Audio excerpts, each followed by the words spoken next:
NASA, the National Aeronautics and Space Administration, presents Aeronautics and Space Report. 1967 marked the end of the first decade since Sputnik. It was an eventful year in space, a year when this country's biggest rocket was flown for the first time. A year when the moon was mapped in its entirety, and a year when remarkable color pictures of the Earth were received from a globe-orbiting satellite. These are the highlights. There were 3 successful surveyors this year, helping prepare the way for Americans who would land on the moon. These 3-legged craft hurled 235,000 miles from Earth and sat down gently on the moon. Their job? Photograph large areas of the lunar surface. This the surveyors did, and more. Upon a signal from Earth, an arm on Surveyor 3, with a small shovel attached, extended out to this unknown soil, retrieved a scoopful, and placed it on one of the spacecraft's landing pads. Surveyor's camera then took a look at the moon material, in color. Other instrumentation has chemically sampled the soil. But the surveyors were not alone. 3 picture-taking lunar orbiters gave scientists a different perspective as they circled above the moon. Again, pictures. Pictures from a distance and pictures close up.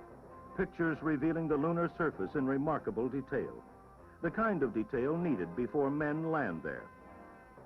Explaining what we've learned from the 2 spacecraft, NASA's Assistant Director for Lunar Flight Programs, Captain Lee Shearer. There are 3 major accomplishments of the Surveyor and Lunar Orbiter programs. They have demonstrated that we have the technical competence to do a significant exploration of the planets with automated spacecraft. They have shown us that the moon is a complex and scientifically interesting place for further exploration by man. And they have paved the way for that first manned landing.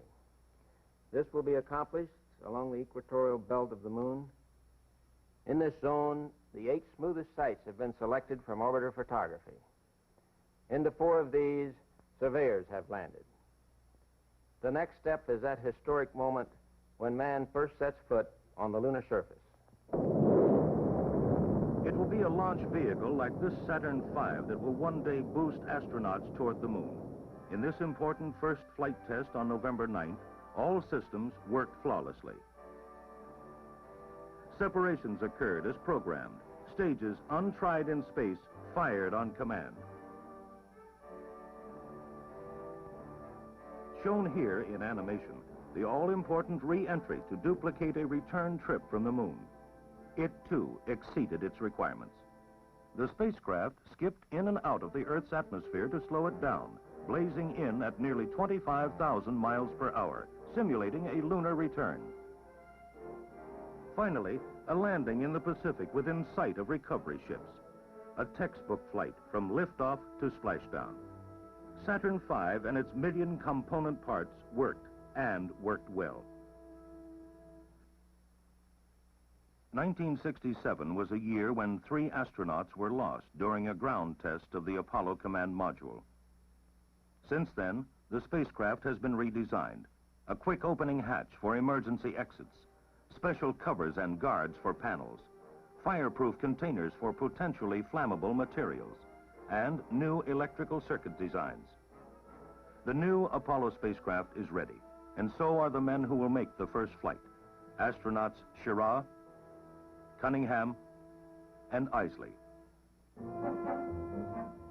1967 was an especially busy year for other unmanned space explorers. Biosatellite carried out the first biological research in space under controlled conditions.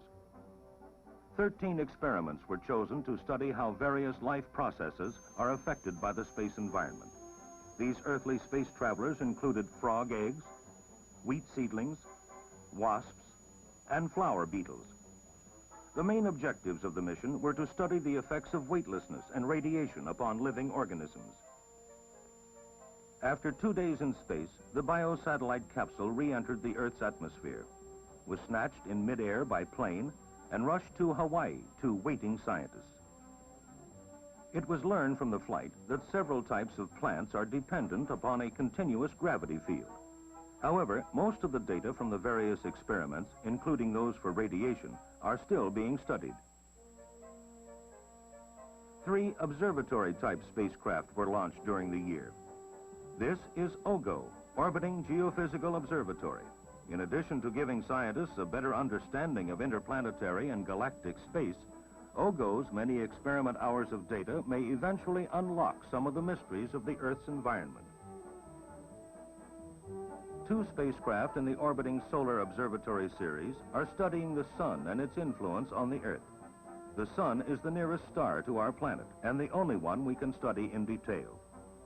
Here's an ultraviolet view as never before seen. It indicates solar heat in excess of 1.5 million degrees.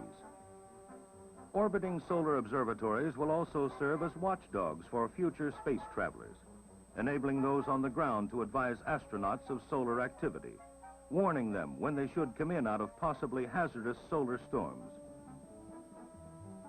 Complementing the observatory satellites, 2 interplanetary monitoring probes, Explorers 34 and 35.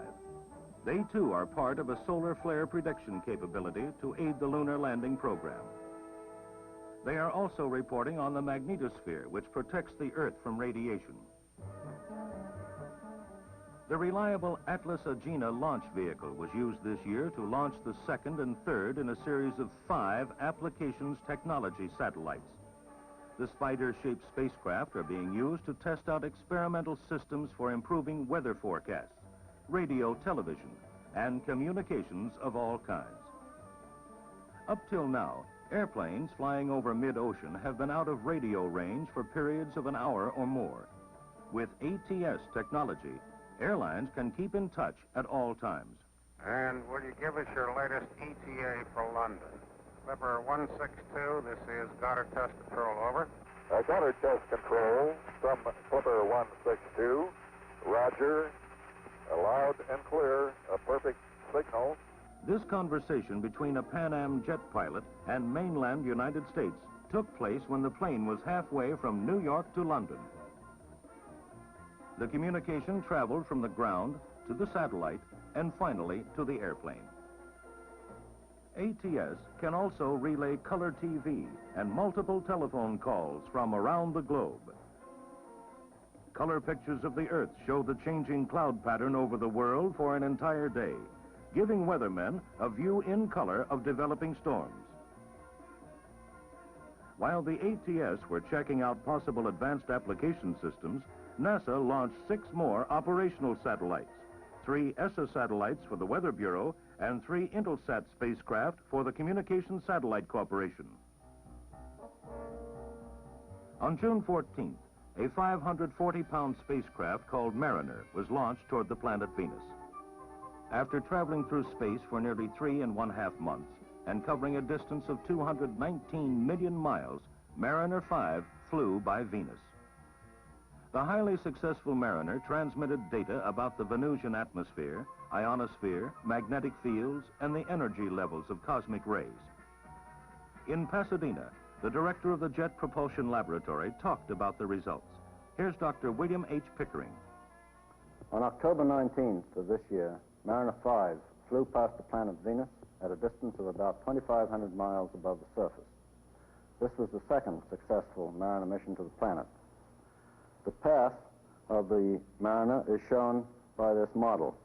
And between these 2 points of the path around the planet, Mariner was out of sight of the Earth. This was done deliberately so that we could observe the effect of radio signals passing through the atmosphere of the planet Venus. By observing the effect of the atmosphere on the radio signals, we were able to learn a great deal about the atmosphere of the planet. To show, for example, that it is exceedingly dense at the surface, that it is mostly carbon dioxide. San Marco is the name of a cooperative effort between NASA and the Italian Commission for Space Research. A launch pad anchored off the coast of Kenya, Africa, was the site of the scientific launching. The successful San Marco reported on the makeup of the Earth's atmosphere and investigated the causes of interference with long-range radio transmissions. More than 360 sounding rockets were used to probe the regions of the lower and middle atmospheres. Many of these experiments were in cooperation with other nations. Interested scientists from all over the world bring their experiments to NASA's Wallops Island, Virginia sounding rocket station for launching. NASA continued broadly applicable basic research in aeronautics during 1967. Supersonic aircraft technology was of particular interest. This effort included the operation of test planes like this XB-70. The XB-70 is being used to study the flight dynamics associated with supersonic speeds. The huge bird-like plane duplicates the size and speed of the SST. Although primary interest has been on materials, propulsion, and flight dynamics, work in such areas as fuels, radiation factors, and sonic boom is also continuing. One thing the XB-70 cannot simulate is the variable sweep feature of the SST, which allows the plane's wings to fold close to the fuselage for supersonic travel and then swing back to normal position for landing.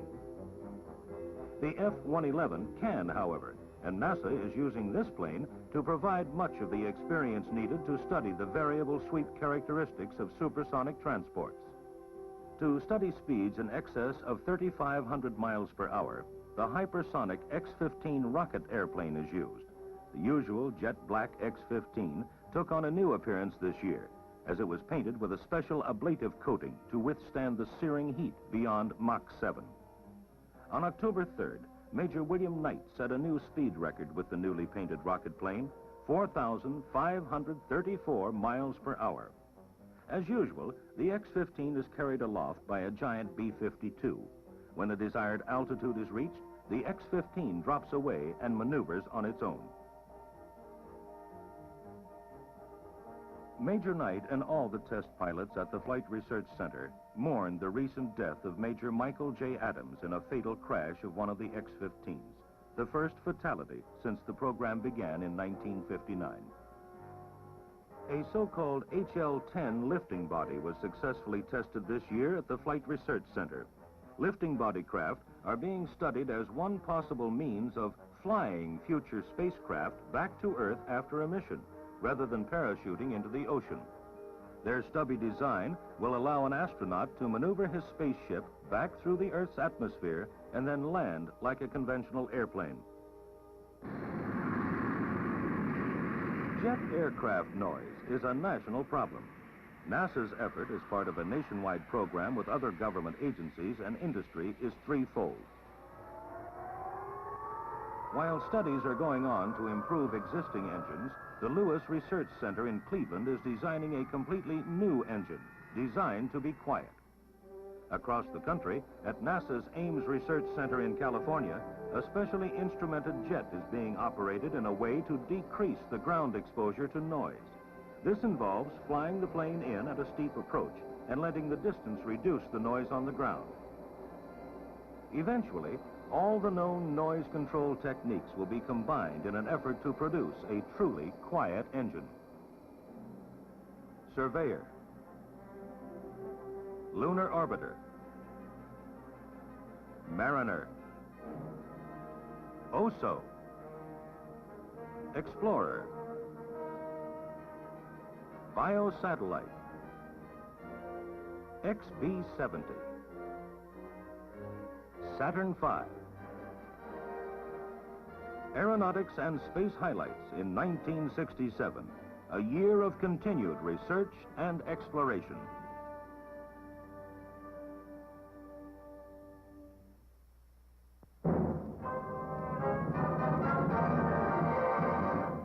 This has been an Aeronautics and Space Report presented by NASA, the National Aeronautics and Space Administration.